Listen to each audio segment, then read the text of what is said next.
খালেদা জিয়ার স্বাস্থ্যগত যে অবস্থা সেটা নিয়ে আসলে সবচেয়ে বেশি আলোচনা হচ্ছে এবং তারেক রহমানের দেশে ফেরার বিষয়টি নিয়ে আসলে অনেক বেশি আলোচনা হচ্ছে। তো আমরা সেই বিষয়ে যদি আসলে একটু জানতে চাই, আজকে বিএনপির ভারপ্রাপ্ত চেয়ারম্যান তারেক রহমান যদি দেশে আসতে চান তাহলে একদিনেই ট্রাভেল পাস দেয়া সম্ভব, পররাষ্ট্র উপদেষ্টা এই মন্তব্য করেছেন।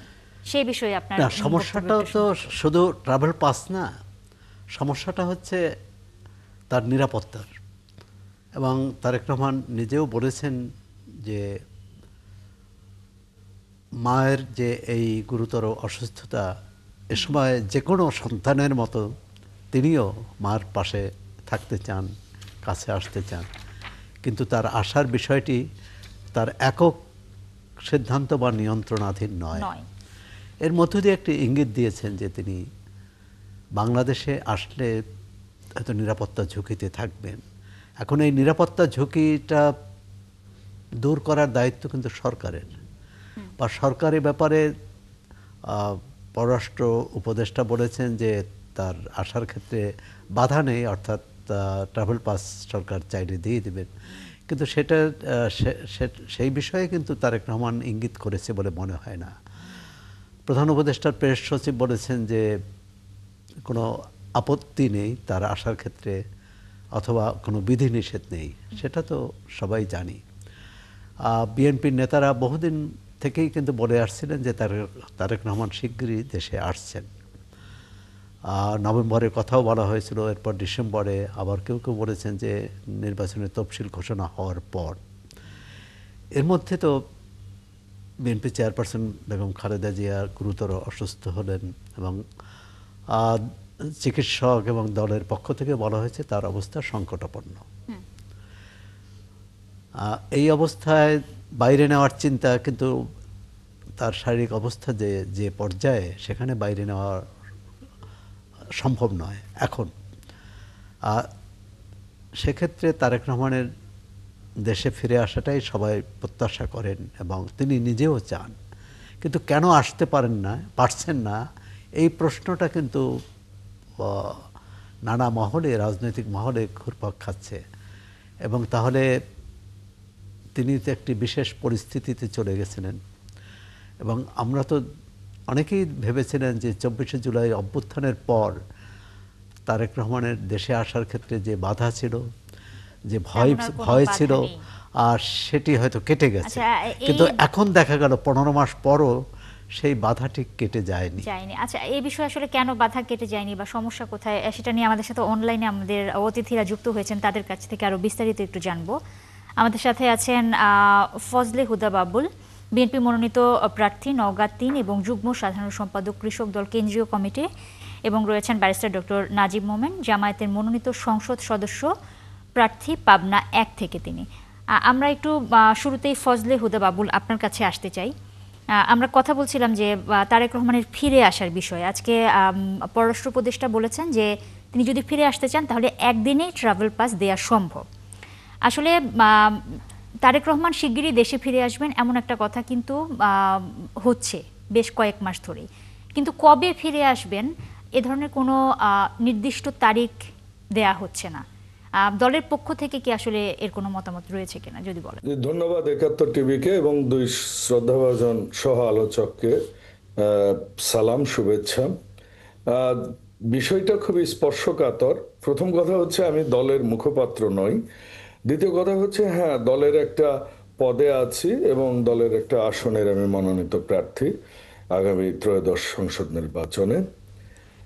এটা বিষয়গুলো এত জটিল নয়, আবার অনেক জটিল, যেটা সৌরভ ভাই খুব ক্লিয়ারলি বলেছেন। আসলে যে ম্যাডাম খালেদা জিয়া তো কোনো স্বাভাবিক সাধারণ যেন মানুষ নয় এদেশের। জনাব তারেক রহমানও ঠিক তেমনটি। এই দুজন খুব অতি গুরুত্বপূর্ণ মানুষ। একজন হচ্ছে যিনি ছোট ছোট বাচ্চাকে নিয়ে বাংলাদেশে মুক্তিযুদ্ধকালীন সময়ে কিরকম একটা স্ট্রাগল করেছেন তার স্বামীকে যুদ্ধক্ষেত্রে পাঠিয়ে। তারপর স্বামীহারা মানুষ কিভাবে তার স্বামীকে হারিয়েছেন, ছোট ছোট বাচ্চাদের নিয়ে রাজপথে কিভাবে সংগ্রাম করেছেন, এগুলো হয়তো অনেক সময় ভাঙা রেকর্ড মনে হতে পারে, বাট এই বাস্তবতাগুলো কিন্তু অস্বীকার করবার নয়। তারপর কি হয়েছে, জনাব তারেক রহমান তার বাবাকে হারিয়েছেন ছোটবেলায়, মাকে দেখেছে নির্যাতিত হতে, তার আপন ছোট ভাইকে দেখেছেন কিভাবে নিঃশেষ হয়ে গেছে, তার জানাজায় তিনি আসতে পারেননি। যারা এটা নিয়ে অন্য রকমের কথা বলছেন, বিশেষ করে সোশ্যাল মিডিয়ায়, কিংবা অতি সহজভাবে বলছেন যে এটা তো কোনো বিষয় না, আমাদের তো কোনো বাধা নিষেধ নেই, কিংবা ট্রাভেল পাস অ্যাপ্লিকেশনের 24 ঘন্টার মধ্যে দিয়ে দেওয়া হবে, এই জিনিসগুলো এত সোজা নয়। কারণ জনাব তারেক রহমানের বাবা, তারেক রহমান এমন একজন মানুষ যার বাবা এদেশের মুক্তিযুদ্ধের ঘোষক, যার বাবা এদেশের সেক্টর কমান্ডার, যার বাবা একজন বীর উত্তম, যার বাবা একজন প্রেসিডেন্ট, যার মা 3বারের প্রধানমন্ত্রী, যিনি একটা বাংলাদেশের গুরুত্বপূর্ণ মধ্যপন্থী দলের নেতৃত্ব দিচ্ছেন দীর্ঘদিন থেকে। পরিস্থিতিগুলো এত সরল সমীকরণ নয়, যেটা তার স্ট্যাটাসে খুব স্পষ্ট না হলেও আমার মনে হয় খুব গোছানোভাবে বলা হয়েছে। আর যদি একজন লেম্যানের মতো বলি, সাধারণ নাগরিক হিসেবে যদি বলি, সরকার কেন এরকম ঘোষণা দিচ্ছেন না, প্রধান উপদেষ্টা বা প্রশাসনের পক্ষ থেকে কিংবা সামরিক বাহিনীর পক্ষ থেকে যৌথ বিবৃতি, উনি এই দেশে আসুক, ওনার সমস্ত দায় দায়িত্ব, ওনার নিরাপত্তা আমরা নিব, এই সরকার নিবে, এটা বললে তো হয়ে যায়। সেটা না বলে এই যে এমনভাবে তার উপর দোষ চাপানো হলো যে যেন তিনি ইচ্ছে করে আসছেন না। তার যদি স্ট্যাটাসটা পড়া হয়, মার স্পর্শ একটা সন্তান কিভাবে নিতে চায় এটা আমরা জানি।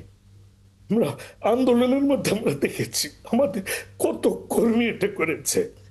আপনি দেখেছেন তারেক রহমান যখন তার ভাইয়ের সাথে ক্রিকেট খেলেছিল, সৌজন্য ক্রিকেট, তারপর তাদের সেই মানে জান্নাতি হাসি, আমি বলবো, ছোট ভাই বলছেন, বড় ভাই বলছেন আমরা হেরে গেছি, ছোট ভাই একটা মুচকি হাসি দিয়ে বললেন না না, ওটা এমন করে হারা জিতা না।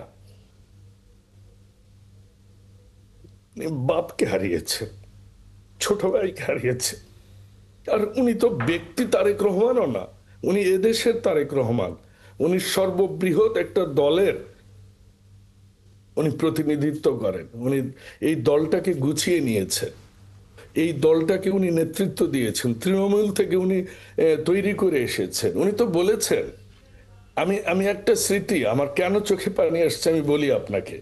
2017 সালে আমি যখন ওনার সাথে দেখা করি, আমি ওনার সামনে যখন বসেছি, উনি আমাকে প্রথম প্রশ্ন করলেন, ঈদের মধ্যে কেন এলেন, আপনার বাবা মার সাথে ঈদ করতেন? আমি বললাম আমার বাবা নেই, মা আছেন। আমি যখন পাল্টা ওনাকে বললাম, আপনিও তো আপনার মার সাথে ঈদ করতে পারছেন না। ওনার আবেগটা আমি নিজের চোখে দেখেছি। মিডিয়াতে আমরা অনেক কিছু বলতে পারি, ওই যে আছে না যে মার চেয়ে মাসির দরদ অনেক বেশি। তারেক রহমান একটা মায়ের সন্তান, যে সন্তান তার বাল্যকালে তার বাবাকে হারিয়েছে, যে সন্তান তার মার তিলে তিলে মৃত্যু দেখছে, যে সন্তান তার ভাইকে হারিয়েছে, তারপরও কিন্তু তারেক রহমানের হাজার হাজার কর্মী বাহিনী আছে, এই দেশ আছে, দেশের স্বাধীনতা সার্বভৌমত্ব আছে। উনি ইচ্ছে করলেই যে কোনো সিদ্ধান্ত নিতে পারছেন না, এটা কি সরকারের বোধগম্য এখন হয়নি? শুধু ট্রাভেল পাস দিয়ে সরকার খালাস হতে চান? আমাদের দেশে গত 1 বছরে কতগুলো হত্যাকাণ্ড হয়েছে, কতগুলো নারী ধর্ষিত হয়েছে, দেশের ল অ্যান্ড অর্ডার কিরকম অবস্থায় আছে? সরকার কেন খোলাসা করে স্পষ্ট করে স্টেটমেন্ট দিয়ে বলছে না যে আমরা সরকার থেকে এটা বলছি? একটা প্রেস সচিব একটা স্টেটমেন্ট দিয়ে দিল যে আমাদের কোনো বিধিনিষেধ নেই, আর একটা পররাষ্ট্রমন্ত্রী, পররাষ্ট্র উপদেষ্টা কি ফ্যাসিস্ট হাসিনার সময় এই দেশের হাসিনার দোসর ছিলেন না? এই পুলিশের যারা এখন আছেন, পুলিশের তো খোদাবক্স মৃধা তো একজন, উনি আপাত মস্তক হচ্ছে জিয়া পরিবারের এন্টি মানুষ। কিসের ভরসায় তারেক রহমান এদেশে আসবে, এই ভরসাটুকু কি সরকার দিতে পেরেছেন এখন পর্যন্ত? যে সন্তান তার মাকে দেখতে পাচ্ছেন না, সে দুঃখ করছেন যে আমি এই মুহূর্তে মার স্পর্শ নিতে পারছি না, সেই সন্তানের পক্ষে দাঁড়াচ্ছে না এ দেশ। আর সেই দেশে তারেক রহমান, অনেকে বলছেন, হ্যাঁ অনেকে বলে বেড়াচ্ছেন, সোশ্যাল মিডিয়া দেখছি যে উনি তো লাইফ রিস্ক নিয়ে আসবেন, উনি তো এত ভয় করলে তো হবে না। তারেক রহমান তো ভাই শুধু সন্তান না, তারেক রহমান তো মায়ের সন্তান শুধু না, তারেক রহমান বাংলাদেশ জাতীয়তাবাদী দলের এখন পরিচালক। জাতীয়তাবাদী দল উনি যেভাবে গুছিয়েছেন, অনেকে বলে জামিমা রহমান নিবেন, অনেকে বলেন যে জুবাইদা রহমান নিবেন, ঠিক আছে, কিন্তু এর এর মানেটা তো এইটুকু নয় যে তারেক রহমান বিগত 17 বছরে তিলে তিলে যেভাবে দলটা গুছিয়েছেন, ওনারা এসেই ওই দলের হাল ধরবেন। তার মানে কি এই জাতি চাচ্ছে যে ম্যাডাম খালেদা জিয়ার যে অবস্থা হয়েছে, ককুর যে অবস্থা হয়েছে, তারেক রহমানের যে অবস্থা হয়েছে, সোশ্যাল মিডিয়ায় যারা তাকে নিয়ে বিভিন্ন ট্যাগ দিয়ে কথা বলছে, মায়ের চেয়ে মাসির দরদ হওয়াটা বেশি না? কারণ তারেক জি রহমান জনাব হচ্ছে ফজলে বেগম হুদা বাবুল, খালেদা জিয়ার সন্তান, আমরা আরো তার চেয়ে কথা আর বলবো। বেশি কেউ ম্যাডাম খালেদা জিয়াকে দেখতে চাইবে না। জি এটাই সত্য, এটাই পৃথিবী জন্ম থেকে হয়ে এসেছে। আমরা এই বিষয়ে আরো কথা সরি, আমি বলবো একটু আমাদের। আবেগী হয়ে পড়েছিলাম। না